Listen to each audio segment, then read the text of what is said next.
gabi sa tanan. Kamusta man mo mga kaigsuonan? Nalipay ta nga niining katapusan nga midweek prayer meeting. Ang mga katawhan sa Ginoo nga maybe dili kay busy. Kay nakaanhi man yun. Ang uban busy siguro mao nga bisan og na late ta og pipila na ka minuto. Mga 20 minutos na ang atong na late. Panalipay ta nga nining kagabihon, makahimo gyud ta sa pagsimba sa Ginoo o sa pagtuon sa iyang mga pulong. Sa ngalan sa City Central Church, among gi-welcome ang among mga bisita o ang mga regular members ni ini nga iglesia. Bisan pa man ang mga kaigsuonan nga naa sa ila mga puloy-anan nga nagatanaw sa atong mga Facebook o sa YouTube nga nagasubaybay sa atong mga programa ni ini nga iglesia.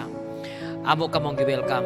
Karong nga gabi ang mga participant sa ato nga programa andam na ang atong song leader maghatag siya sa ato nga opening song.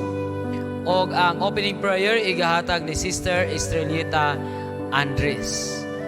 Ang special song pagadadon sa grupo ni Ma'am Ivy Encarnacion o humani ini si Judge Chalmer Giviso ang atong head elder ni nga iglesia maghahatag sa mensahe sa Ginoo alang kanatong tanan.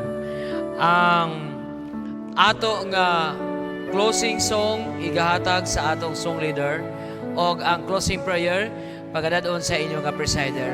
Ang ato nga song leader ni ini kagabion walay lain kundi si Pastor Mark Pueblas.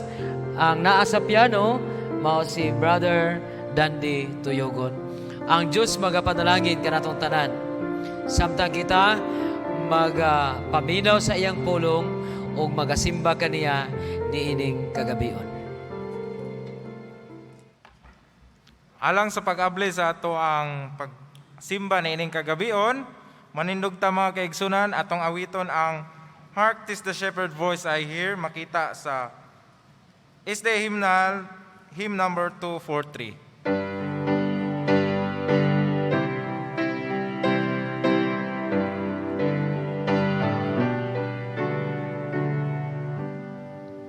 Hark, 'tis the shepherd's voice I hear, out in the desert round and drear, calling the sheep who've gone astray. Far from the shepherd's fold away, bring them in, bring them in, bring them in from the fields of sin. Bring them in, bring them in, bring the wonders to Jesus. The shepherd kind, helping them wandering one to find, will bring them back into the fold, where there was shelter from the cold. Bring them in, bring them in, bring them in from the fields of sin. Bring them in, bring them in, bring the wonders to Jesus. Out in the desert, hear their cry, out in the wild and high. Hark, 'tis the Master speaks to thee, go find my sheep where'er they be. Bring them in, bring them in, bring them in from the fields of sin. Bring them in, bring them in, bring the wonders to Jesus.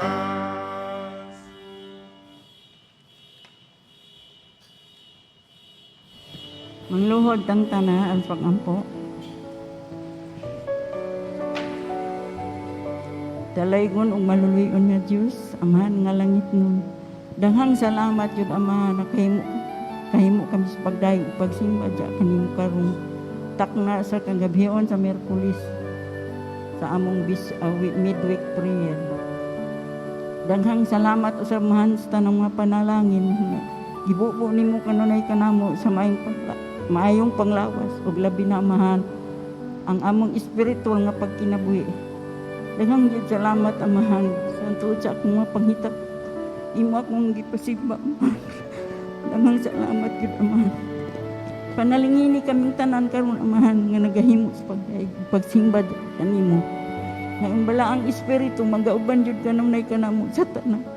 Samtang kami nagakinabuhi ni kalibutan.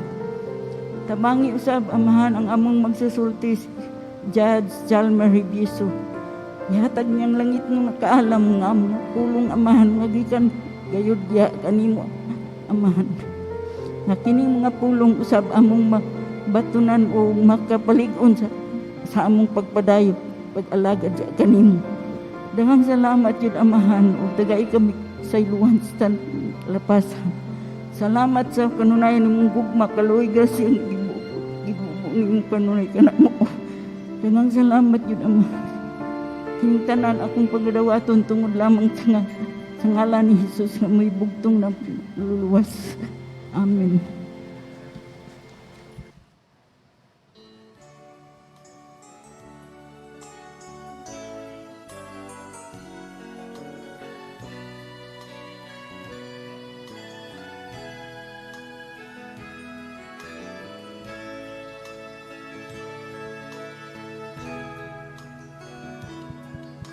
Sa atong pagapil niining lumba sa dagat, bisan hinay-hinay lang, basta kita nagadagan.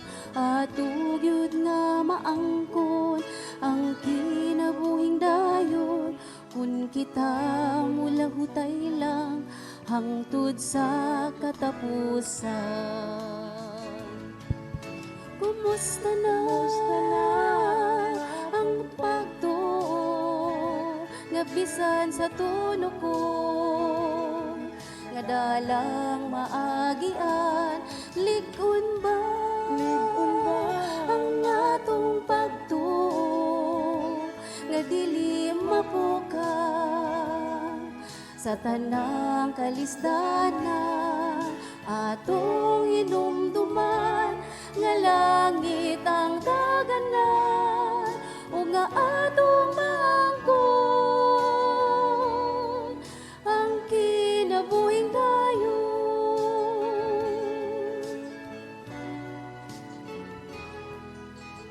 Pag-uksang ka ang dalan sa kalaglagan, daghan ang mansuba tungod sa kahamugawan. Lisod ug sikpit ang dalan sa langit, jutay lang ang magadagan tungod sa kalisdanan. Kumusta na ang atong pagtuo, gabisan sa tuno ko, nga dalang maagian ligon ba ang atong pagtuo nga dili mapukas sa tanang kalisdanan atong hinumduman nga langit ang daganan ug nga atong maangkon ang kinabuhing dayon. Atong hinumduman nga langit ang daganan ug nga atong maangkon ang kinabuhing dayon.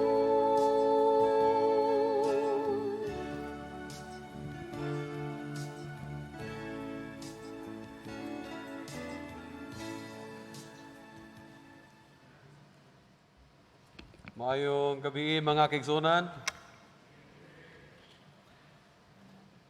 Karong gabi mao ang katapusan nga serbisyo, worship service nga atong paghimuon alang niining tuig 2020.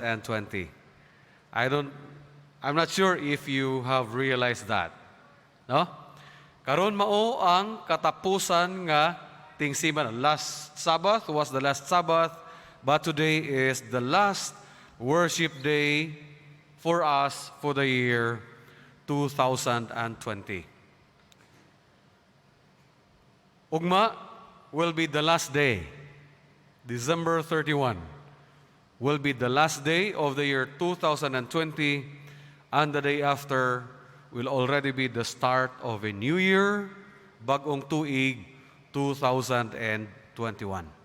Karong gabi mga kaigsunan, if I will ask you this question, if you are to describe the year 2020 in one word, again if you are to describe the year 2020 in one word, what will be that word? Pastor? Dangerous. Just one word. Dangerous. Brother Gerson, what is the word that came to mind thinking about the year 2020? Bisaya, grabe. Dangerous, grabe. Brother Ernel, pandemic. Pandemic. Any other volunteer? Any other volunteer? Karong adlaw, nanminaw ko og balita sa CNN, and there was a feature program nga ila gi-present. Of the guests invited, gipangutana, if you are to describe 2020 in one word, ang pinaka-common nga word nga nigawas was COVID-19. COVID. Tinood man, no? From March, even before March, as early as December ug pagsurgod gyud sa Enero, hangtod na karong panahona mga kaigsunan, dili gyud malikayan o dili gyud malimod. Matag adlaw nga mutan-aw ka sa balita, maminaw ka sa radyo, mubasa ka og newspaper, adlaw-adlaw naa jud kay makitang balita about COVID-19.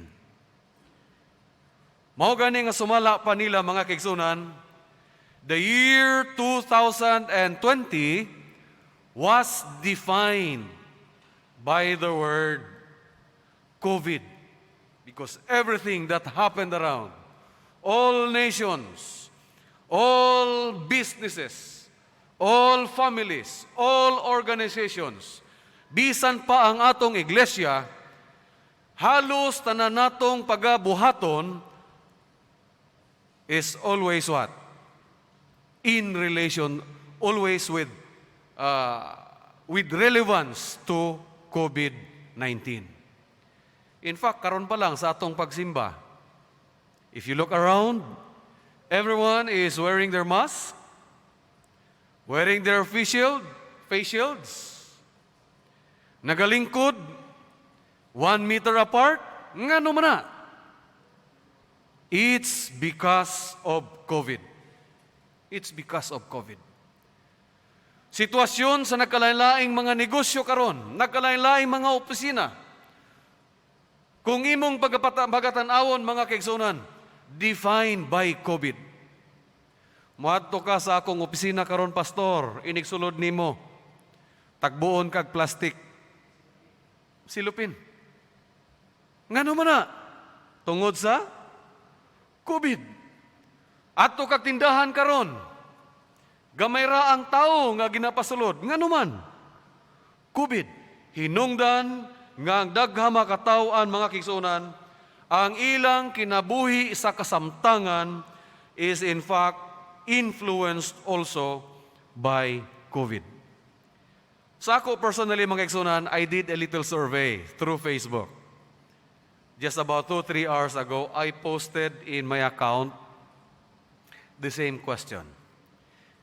Describe 2020 in one word.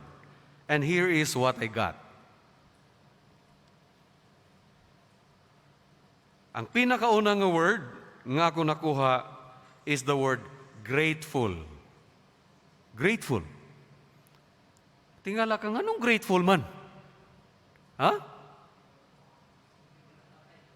Kung imong tanahon sa palibot, ang tanan maunsa man. Naglisod tungod sa COVID, but here is a man. He is actually a pastor of an evangelical church. Ang iyang gitubag sa ako, grateful. Grateful. Why? Because according to him, because of COVID, by force of circumstance, sa pagsugod sa ACQ, hangtod karon, he was able to spend more time with his family as compared with the previous year for this year 2020. He was able to spend more time reading his Bible. Kidili naman makasuroy. Di ba? Mapugos dito na sa balay. Kauban sa pamilya. He was able to spend more time with God. That is why even if the world describes 2020 with the word COVID, he describes it as in one word, with the word grateful, because this year, 2020, he was able to spend more time with his family and more time with God. Napagida rin nagtubag. Overwhelming. She is a teacher, an awarded teacher, Adventist teacher in a public school. Overwhelming. Kinsa ba ang wala na overwhelmed diri sa panghitabo, mga kaigsunan?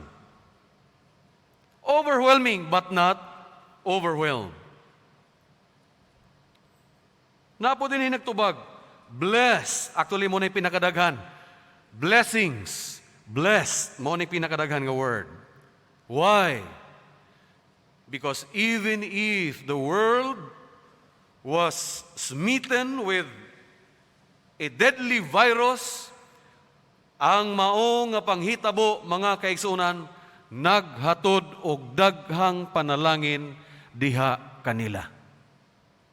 Daghang panalangin. In your case, mga kaigsunan, have you experienced blessings? Have you noticed blessings received because of this experience? I am sure kitang tanan, mga kaigsunan, nakabaton og daghang panalangin. Daghang panalangin. And here is one word. Gitubag sa ako ni Pastor Shin de la Cruz. One word for 2020 niya is trail. Unsa man ding trail? Siguro murag dili mo makarelate, no? But 2016, right after, rather not right after, but a few months after nga nagsugod ang nag-active, no, ang Adventist Community Services dinhi sa General Santos. That was June 2016. Remember pa ni Arnel?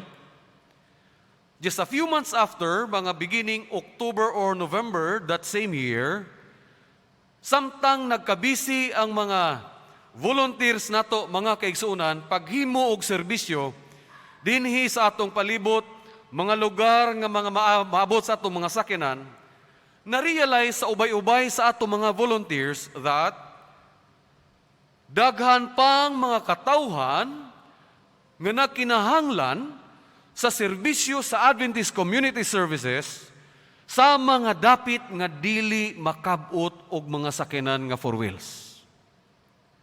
Busa, As early as that year, gisugdan na pagunahuna pagplano.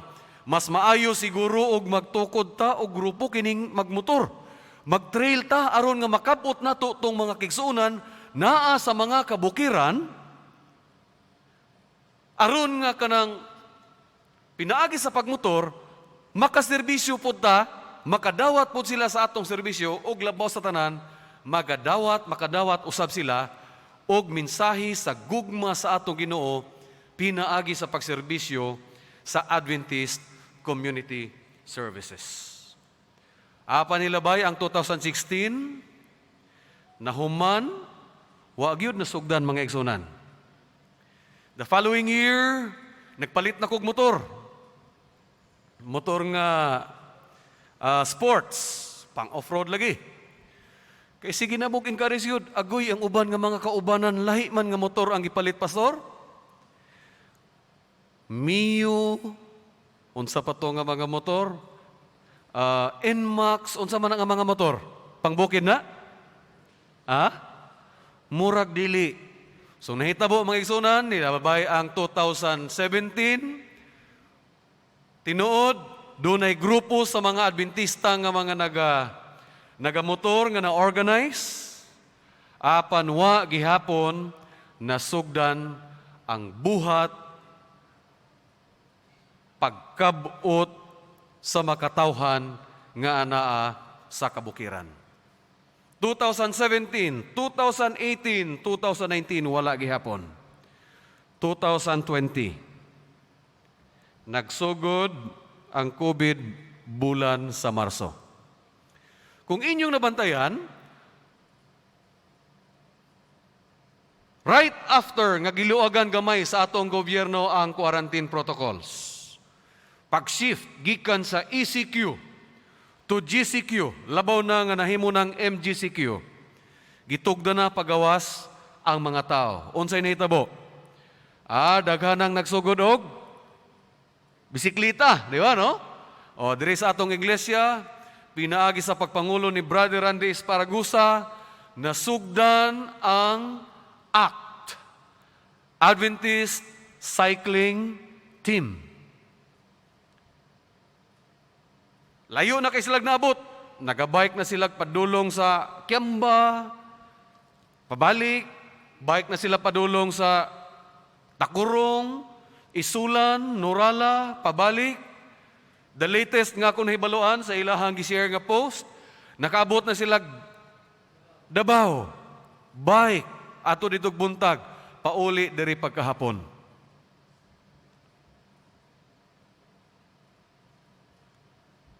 Istorya Minister Bing, ako mukun murag, nakapalit naman kog bike unta para mo appeal, pero dili man jud ko makaigsuonan mo moder og bike along the highway. Ako murag di ginako makaya, no? It's very risky, no? It's very risky. So niana si Sir Bing niya nga, saka bay og atong padayonon tong atong plano. Padayon na nato. Tinuod man magisuonan sa hinahinay, mao na ning gisulti ni Pastor Shien dere, no, sa iyang comment. Trail, because kung dili pa tungod sa panghitabo nining tuig 2020, wa nasugdan ang trail ministry of the Seventh-day Adventists here in Southern Mindanao Mission. Last Sunday, nagtrail mi padulong diri sa Camp Banla, no? Diri sa ibabaw pa sa Kunil, ibabaw pa sa unsang bukid na diha, Sanchez Peak, no? Diri lang banda sa Ubos. Yes, nagtrail, pero ang pinaka-purpose actually is aron magbisita sa usa ka iglesia nga gamay didto, tan-awon og unsay gikinahanglan, then after that paghimuan og plano kung unsa nga mga proyekto ang pwede natong mahatag sa maong community. Ang gibisita na makisunan mo itong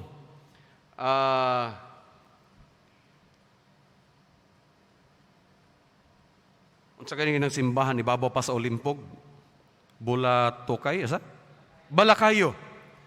Simbahan sa Balakayo, among giadto ginspection, and after that, we decided mobalik mi dito first, second week sa January aron himuan sila og CR nga tarong tungod kay wala sila'y tarong nga CR. But that is not the message that I would like to share with you this evening. Sa among pag-trail makigsunan, while I was reading this comment of Pastor Shin, kung imong una-hunaon murag ngano man ni, no? Kumbaga lisod gyud, lisod.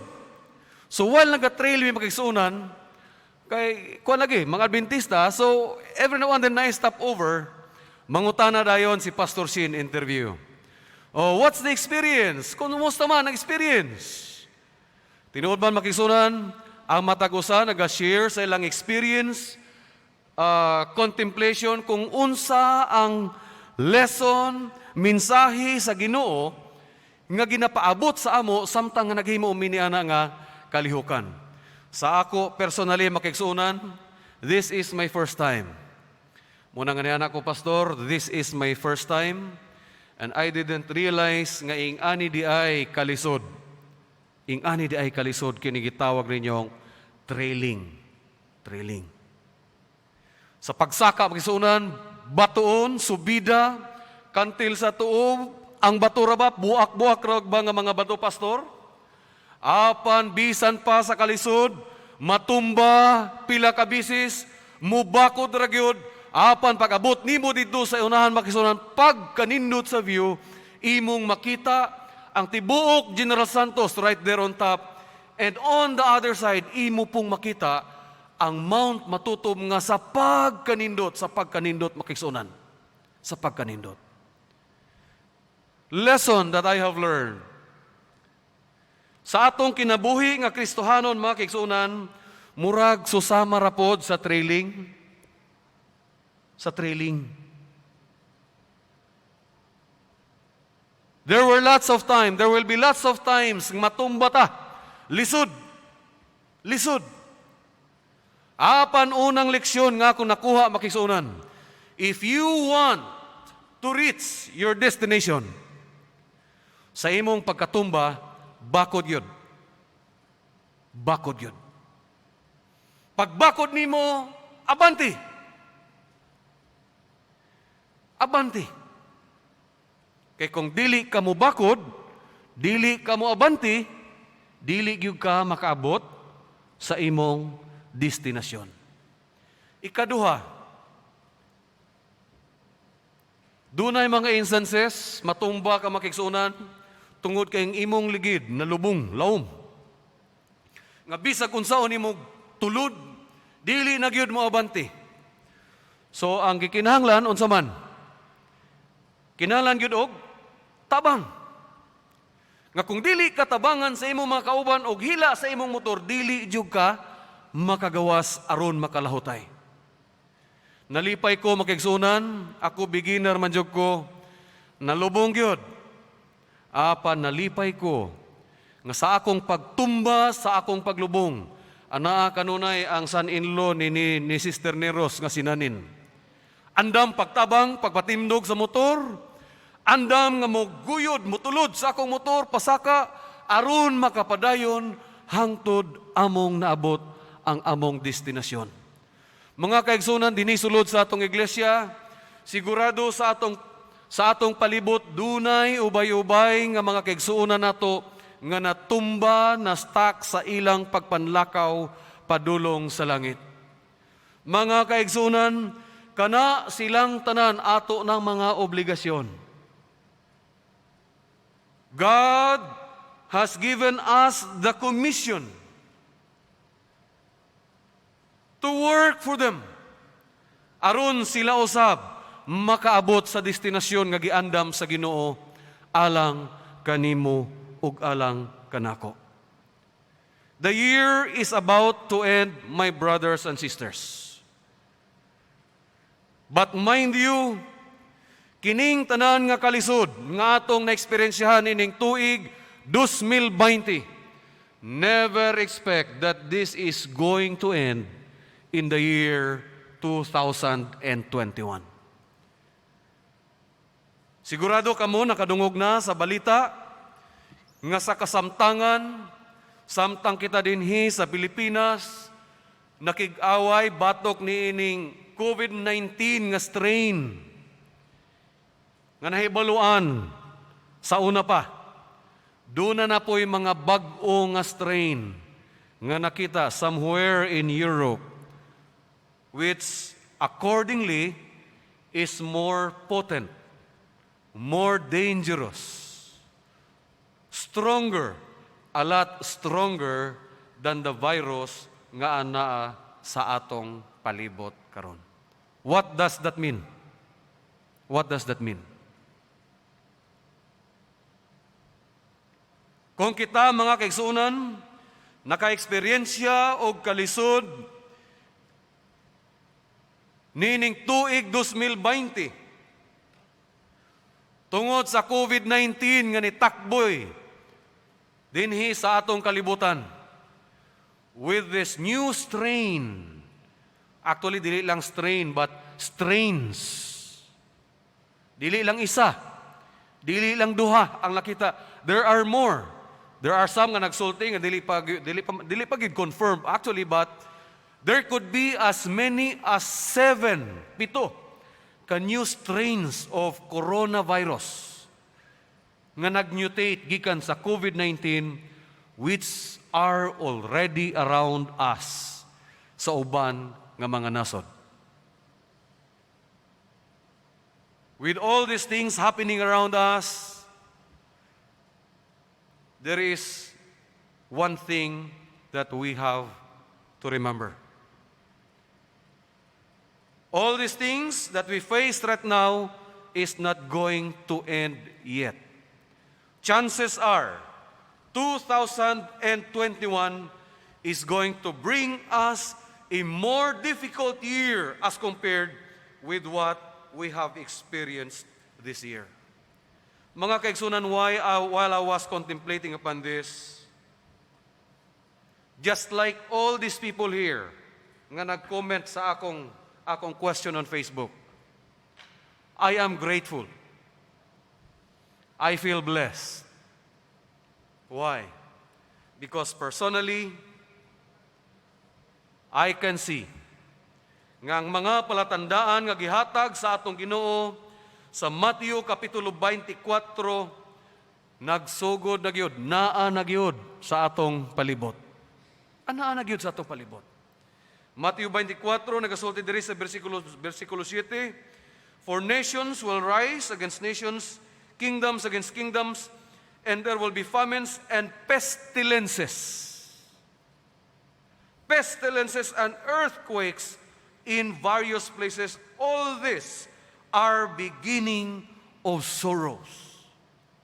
Muna ni ang sinugdan mga kaigsuonan alang sa pag-abot sa katapusan nga gisulti sa Ginoo dinhi sa balaang kasulatan. When I was asked unsa may imo kasulti ini, well, I am happy because meaning we're about to go home. We're about to go home. The only question is, if God will come today, andam na bata mga kaigsuonan? Atong hinumduman, si Ginoong Hesus nagsulti dinhi sa Mateo 24, versikulo 13, luyo sa kalisdanan nga atong mga tubang, nagasulti ang Mateo 24:13. But he who endures to the end shall be saved. Hinaot makisuunan, ato nang hinumduman, yes, there will be difficult times ahead. More difficult probably than what we have experienced today. But God said, padayon. Matumba, tindog. Padayon. Kaya ang bisag kinsa nga magpadayon ngadto sa katapusan maulang ang paguluwason sa atong Ginoo. Hinaot kitang tanan makisuunan una-huna nining mensahe nga gitugot sa Ginoo nga atong madawat karon. There is a Facebook post nga akong nakita, makisunod na nabasa. Sa experience ni Noah, sawa pa nagsugod ang lunop. Yes, si Noah mao ang naghimo sa arka. Subay sa instruction sa Ginoo. Si Noah mao ang nagdumala sa iyahang mga pamilya, sa nga mga mananap, nga magsulod didto sa arka. Apan samtang naa na sila didto sulod sa arka, sawa pa nagsugod, pagbundak ang kusog nga ulan. Ang pangutana, kinsa ang nagsirado sa pultahan sa arka. Kung atong basahon ang balang kasulatan, gisultian kita, it was God Himself who shut the doors of the ark. Nga naman mga kaigsunan, because God wanted to be sure nga panahon sa pinakalisod nga eksperyensya sa iya makatawhan, paglimpyo sa katawhan, katong mga tao nga nagtuo lamang kaniya, katong mga tao nga nagtuo sa mensahe, nga ang kaluwasan anaa sulod sa arka. Gisiguro sa Ginoo mga kaigsunan, nga ang pultahan nasirado gyud, aron nga ang tubig dili gayud musulod sa arka. Such that for as long as you stay inside the ark, bisan pag-unsa kakusog ang bagyo, bisa pag-unsa kakusog ang baha nga mahatabo, because it was God who shut the doors of the ark, shut you inside the ark, nothing bad will happen to you. Mosad na ang ato hinumduman. God is in control. It is God who's going to protect this church. Everyone who is inside. For as long as we stay inside this church, bisag unsa pang bagyo ang atong matubang nining tuig umalabot 2021, nothing will happen to you for as long as you stay inside the church and beside God.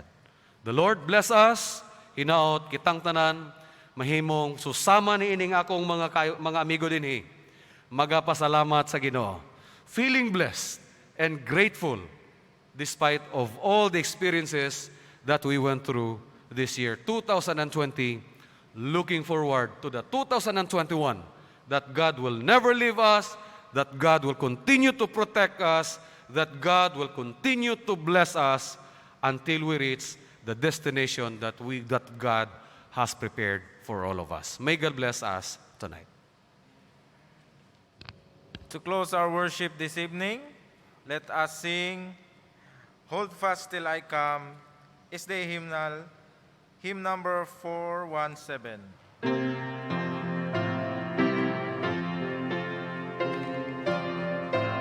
Let us all stand.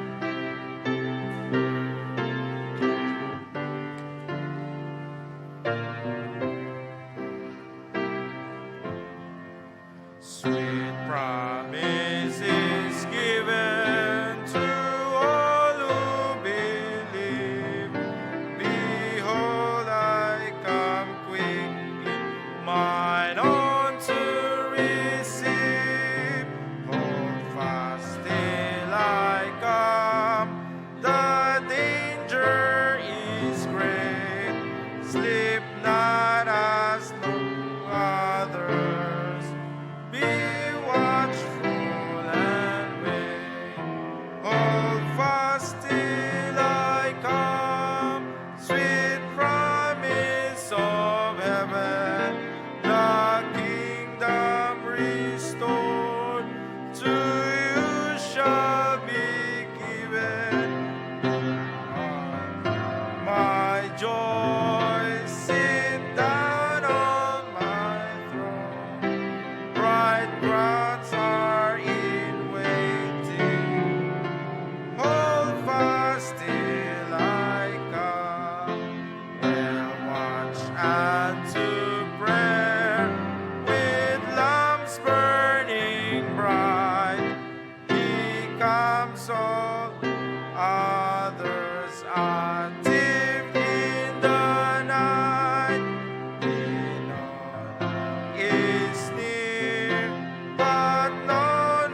fast till I come, sweet promise of heaven, the kingdom restored to you shall be given.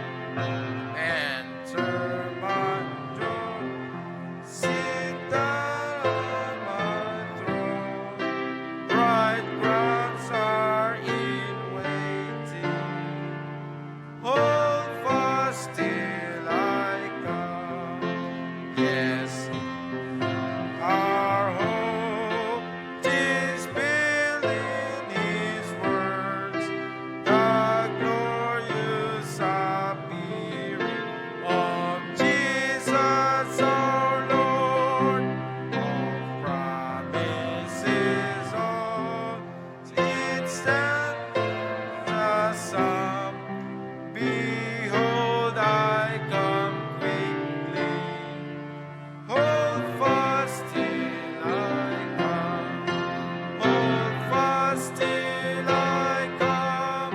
Sweet promise of heaven, the kingdom restored to you shall be given. Come enter my joy, sit down on my throne. Bright crowns are in waiting. Hold fast till I O Diyos nga gamahanan, dili kami matagbaw sa pagtawag kanimo, sa pagpasalamat tungod sa imong kaayo sa matag usa kanamo. Salamat nga kami nakasimba kanimo, nakapaminaw sa imong mga pulong. Salamat usab nga mamauli kami, nga imo kaming gitagaan sa panalangin, imo kaming gitagaan sa imong nga mensahe, andam kami sa buhat sa mga buhaton nga imong ipabuhat sa matag usa. O Diyos, panalangini ang matag usa samtang kami magapauli, iligay kami sa mga panulay, mga disgrasya, mga taon na itong unahuna. Samtang kami magasugat sa bago nga tuig, ikaw magapanalangin sa matag usa nga ang kalipay, contentment among mabatnan, o mahimo kami nga panalangin sa imong iglesia o sa imong buhat o labi na sa uban nga wala pa sa kamatuoran. Salamat sa pag-uban o pagpasaylo sa mga kalapasan. Sa imong pagbalik, imo kaming hinumduman aron kami magapuyo sa imong gingarian. Kaya amo kini ginatugyan, gipasalamatan. Pinaagi lamang sa ngalan ni Ginoong Hesus. Amen.